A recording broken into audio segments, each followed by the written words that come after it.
से आ जाओ।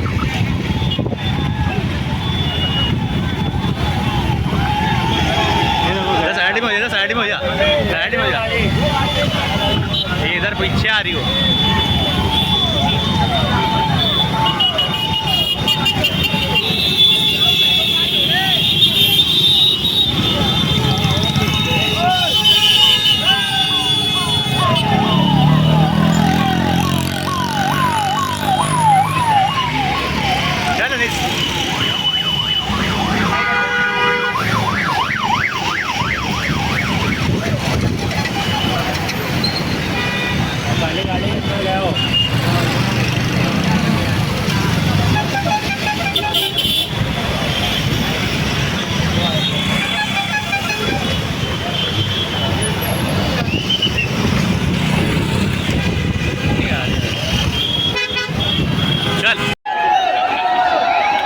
बहुत बहुत शुक्रिया आपका।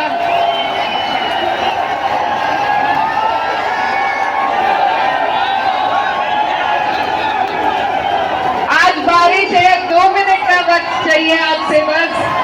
मैं सबसे पहले आप सभी का तहे दिल से शुक्रिया अदा करना चाहती हूँ कि आप यहाँ पूरी महाराष्ट्र की समाजवादी पार्टी की टीम को, हमारे लीडर राष्ट्रीय अध्यक्ष जी माननीय अखिलेश यादव जी को, अबू आसिम आजमी साहब जी को, मेरे बड़े भाई नाहिद हसन और हमारी बड़ी बहन शान बाजी और मुझे सुनने के लिए आप यहाँ इकट्ठा हुए।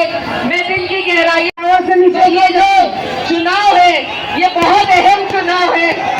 इस लड़ाई को हमें बहुत मजबूती से, बहुत संजीदगी से लड़ना है।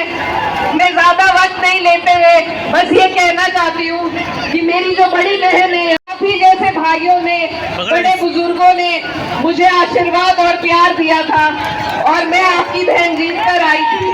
मेरी आप सबसे गुजारिश है, अपना होने के नाते मैं आपसे ये गुजारिश करना चाहती हूँ कि जिस तरीके से कैराना वालों ने मुझे जिताया, आपसे मेरी ये गुजारिश है कि मालेगांव वालों, आप मेरी बड़ी बहन को यहाँ से जिता करके भेजिए।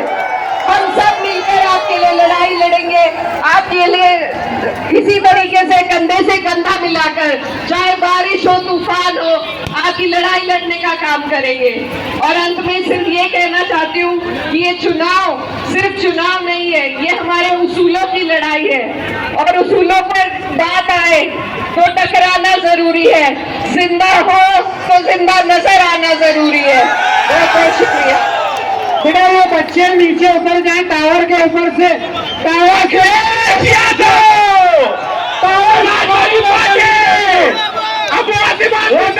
हो सकता है नहीं जाएगा।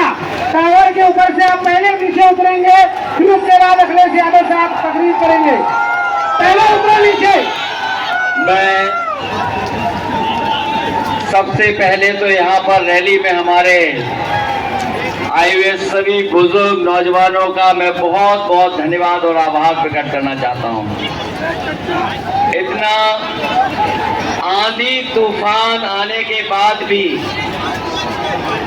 जहाँ आसमान में हम लोगों ने बिजली चमकते हुए देखा, लगातार बारिश हो रही है, उसके बावजूद भी कोई हटा नहीं, न कोई गया। मैं एक एक मालेगांव के और अपने तमाम साथियों का बहुत बहुत धन्यवाद और आभार प्रकट करना चाहता हूं। जब मैं आपके बीच में आया हूं तो आंधी तूफान भी साथ ही साथ आ गया और मैं ये सोच नहीं पा रहा हूं कि आंधी तूफान ये हम लोगों को रोकने के लिए आया था कि आप लोगों के आने की वजह से ही आंधी तूफान आ गया। हमारी पार्टी के अध्यक्ष आदरणीय अबू आजिम आजमी साहब, यहाँ से समाजवादी पार्टी के प्रत्याशी शाहीन हिंद जी, हमारे साथ लोकसभा में सांसद इकरा हसन जी, विधायक नाहिद हसन जी, समाजवादी पार्टी के हमारे विधायक रईस भाई, संचालन कर रहे फहद, रियाज भाई और बहुत सारे लोग जो मंच पर उपस्थित हैं।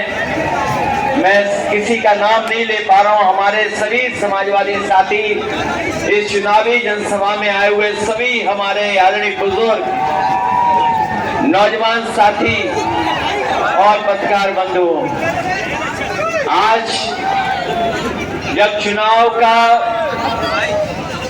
तारीख आ गई है, घोषणा हो गई है तारीख की, जब और दल इसकी तैयारी कर रहे हैं कि कौन कहां से प्रत्याशी होगा, उस समय समाजवादी पार्टी जनता के बीच में आकर के अपने प्रत्याशी के लिए आपसे सहयोग मांगने आ रहे हैं। यहाँ अभी देश में जहां जहां चुनाव हो रहे हैं, देश में जहां जहां चुनाव हो रहे हैं, ये देखने को मिल रहा है कि भारतीय जनता पार्टी बहुत हताश हो चुकी है। जहां भी भारतीय जनता पार्टी की जब से लोकसभा में उनकी हार हुई है, न केवल उनके अंदर हताशा है, निराशा भी है। इसीलिए वो चुनाव में हर हथकंडा अपनाने जा रहे हैं।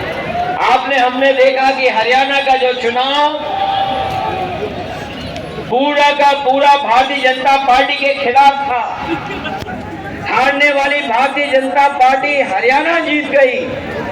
इसलिए हम अपने महाराष्ट्र के लोगों से कहना चाहता हूं कि जहां हमें सावधान रहना है, वही हम लोगों को तैयारी भी रखनी है कि भारतीय जनता पार्टी किसी भी सीमा तक जा सकती है इंडिया गठबंधन और हमारे यहाँ के गठबंधन को हराने के लिए।